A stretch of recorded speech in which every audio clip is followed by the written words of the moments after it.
রিজওয়ানার আমি রাজসাক্ষী বলছি এই জন্য, একজন রিজওয়ানা আর একজন খলিল রহমান। কিন্তু গতকালকে আমরা একটা রাজসাক্ষী পেয়েছি, সেই রাজসাক্ষীর নাম হচ্ছে সাবেক উপদেষ্টা অধ্যাপিকা রিজওয়ানা, অ্যাডভোকেট রিজওয়ানা।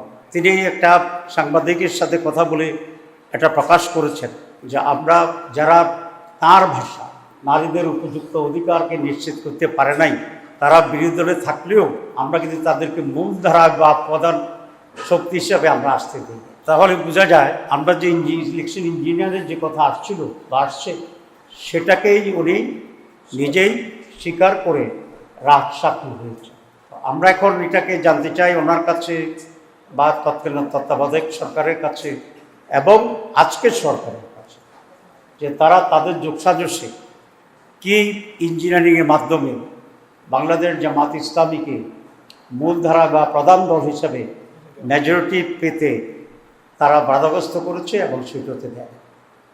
এবং আমরা এটাও জানতে চাই মাননীয় সাবেক উপদেষ্টার কাছে যে এই ইঞ্জিনিয়ারিংয়ে ওনার সাথে আর কারা কারা জড়িত ছিল, পুরা গভর্নমেন্ট ছিল নাকি গভর্নমেন্টের একটি শক্তিশালী অংশ ছিল যারা নির্বাচনকে প্রভাবিত করেছে, এবং তাদের ডিজাইন অনুসারে সেখানে DC, SP, TNO, OC, presiding officer ইত্যাদি নিয়োগ করে আইনশৃঙ্খলা পরিস্থিতির লোকদেরকে নিয়ন্ত্রণ করে তারা সেই তাদের এই কাঙ্ক্ষিত যে সংখ্যা, সেই সংখ্যায় একটি দলকে জিতানোর জন্য তারা ব্যবস্থা গ্রহণ করেছিল।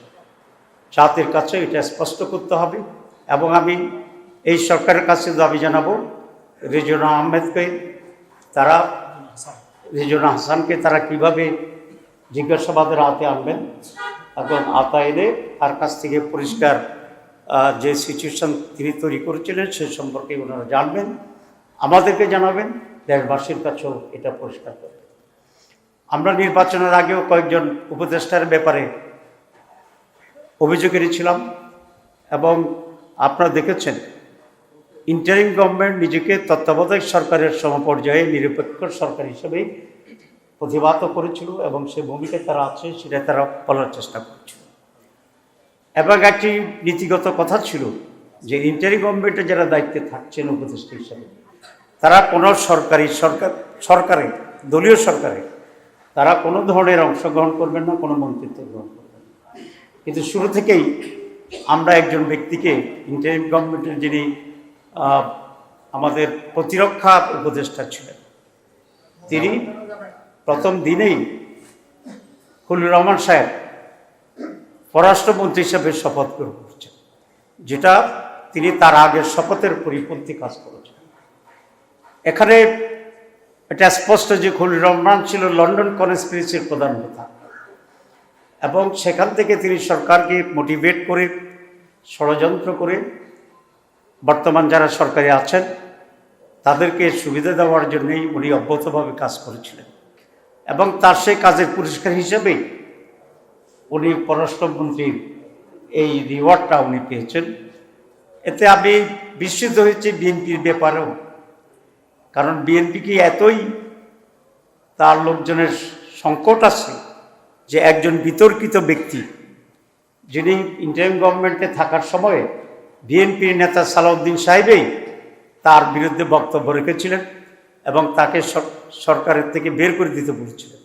তো এই খারাপ লোকটা, যেটা বিএনপির দৃষ্টিতেও তখন খারাপ ছিল, এবং সালাউদ্দিন সাহেবের বক্তব্যের পর উনি বিএনপির সাথে নিশ্চয়ই গোপনে এমন এক কন্ট্যাক্টে গেছেন যে তারা বিএনপির স্বার্থ সংরক্ষণের জন্য উলঙ্গভাবে ভূমিকা নিয়েছেন, যে কারণে বিএনপির আস্থাভাজন হয়ে আবার তিনি বিএনপির মন্ত্রী হয়েছেন।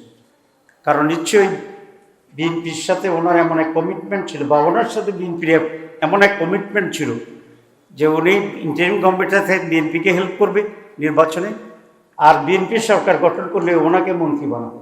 এই দুটোই কিন্তু ওই তাদের অবস্থান দিয়ে পরিষ্কার হয়। সুতরাং খলিল রহমান সাহেবকেও একইভাবে জিজ্ঞাসাবাদে আনা উচিত এই সরকারের, এবং যে কী ধরনের কনস্পিরেসি রিজওয়ানা সহ অন্যরা তারা করেছেন যে জাতিকে একটি সুষ্ঠু নির্বাচন থেকে তারা বঞ্চিত করেছে।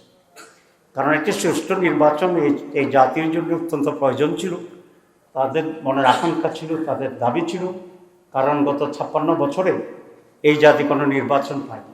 আমরা সকলেই চেষ্টা করেছিলাম যে একটা সুষ্ঠু নির্বাচন হবে এবং এই সুষ্ঠু নির্বাচনের মাধ্যমে যারা নির্বাচিত হয় তারা সরকার গঠন করবে। এই যে জাতির আকাঙ্ক্ষা, এই যে জুলাই লড়াই, এই যে জীবন, এই যে রক্ত, এই যে আমাদের রাজনীতির গতিপক্ষে পরিবর্তন করে দেওয়ার যে গাদ্দারি, দালালি, জাতির সাথে বিদ্রোহ, এই সব কিছুর জন্যে এরা দায়ী। এত বড় আকাঙ্ক্ষা সুষ্ঠু নির্বাচনের জন্য এটা বন্ডুল করে দিয়েছে এই মীর জাফর। সুতরাং এই মীর জাফরদেরকে, খলিলুর রহমানকে আমি দাবি করব, সরকার যদি স্বচ্ছতার কিছুটা হইলেও পরিচয় করতে চায়, এবং সেই খলিলুর রহমান তো নিরাপত্তা উপদেষ্টা, আমি বলছি ডিফেন্স অ্যাডভাইজার ছিল, নিরাপত্তার অ্যাডভাইজার ছিল, তো তাকেও মন্ত্রিসভাতে বের করে দেওয়া উচিত এবং তাকেও জিজ্ঞাসাবাদে এনে ষড়যন্ত্র কী হয়েছে সেটাকে বের করা উচিত। আর রিদওয়ানা তো নিজেকেই বলছে আমি রাজসাক্ষী হয়েছে নিজেই, এবং তার কাছ থেকেও এই সত্য উদযাপন, সত্য উদ্ঘাটন করা অত্যন্ত জরুরি। দ্বিতীয় যেটি সেটা হচ্ছে, আপনারা জানেন যে নির্বাচনের দিন দুটা বিষয় নির্বাচিত হচ্ছে, একটা জাতীয় সংসদ নির্বাচন আর আমাদের যে রিফর্মস, সেই রিফর্মসের উপরে একটা গণভোট হয়েছে। সেই গণভোটে বিপুল ভোটে জনগণ রিফর্মসের পক্ষে রায় দিয়েছে। এই সরকারের কাছে, আমাদের সকলের কাছে এটা কমিটমেন্টের একটি অংশ যে এখানে কনস্টিটিউয়েন্ট অ্যাসেম্বলি হবে, এমপি যারা হয়েছে তার সদস্য হবে এবং পার্লামেন্ট সদস্য হবে। এবার সংসদ সদস্যরা দুটি পজিশনেই নির্বাচিত হয়েছে এবং প্রথম অধিবেশন থেকে কনস্টিটিউয়েন্ট অ্যাসেম্বলির কাজ করে সংবিধান সংস্কার সভা যেটা অন্যান্য সময় কনস্টিটিউয়েন্ট অ্যাসেম্বলি হিসেবে কাজ করে, এইটা করে আগে আমাদের যে রিফর্মসের উপরে যে গণভোট হচ্ছে সেটাকে অ্যাকসেপ্ট করা, সেটাকে সাংবিধানিক বৈধতা দেওয়া এবং তার ভিত্তিতে যে সমস্ত রিফর্মসগুলো অ্যাকসেপ্টেড হবে সে আলোকেই পরবর্তী পর্যায়ে রাষ্ট্র, সরকার এবং আমাদের অধিবেশন, পার্লামেন্ট সব কিছু সেভাবে পরিচালিত হবে। কিন্তু আমরা দেখছি যে এই সংস্কার ইস্যুতে চ্যালেঞ্জ করে কোর্টে রিট করা হয়েছে।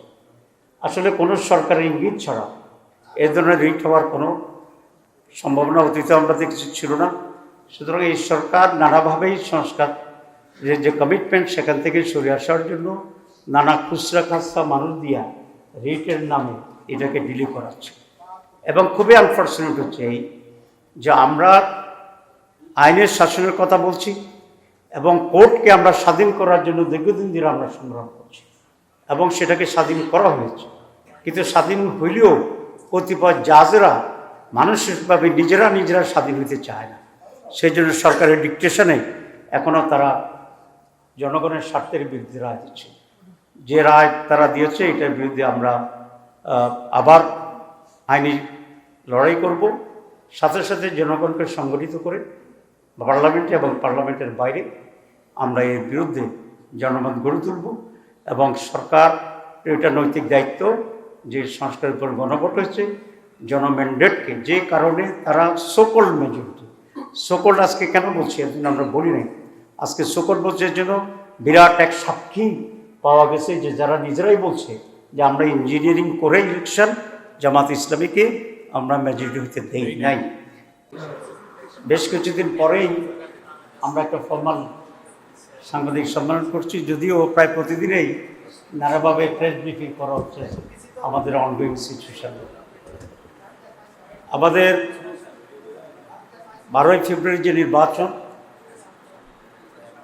সেটি বাহ্যিকভাবে মোটামুটি অ্যাকসেপ্টেবল একটা ব্যাপার, কিন্তু সময় যেতে যেতেই সেদিন সন্ধ্যা থেকে খবর আসছিল যে নানা জায়গায় কেন্দ্র দখল হয়েছে, জাল ভোট দেওয়া হয়েছে, আমাদের এজেন্টদেরকে জোর করে বের করে দেওয়া হয়েছে, অনেক জায়গায় এজেন্টদেরকে শুরু থেকেই ঢুকতে দেওয়া হয়নি এবং প্রিসাইডিং অফিসার এবং তাদের এজেন্টের যোগ সাজসে ব্যালট কাটা হয়েছে। ব্যাপক অনিয়মের খবর আমাদের কাছে আসছে এবং আমরা সেটি আপনাদেরকে জানিয়েছি প্রায় 53টি আসনে আমরা অফিসিয়ালি আমাদের অভিযোগ দাখিল করেছি এবং সেই ভিত্তিতে ফার্দার আইনি যে লড়াই সেই লড়াই অব্যাহত আমরা রাখছি এবং রাখবো।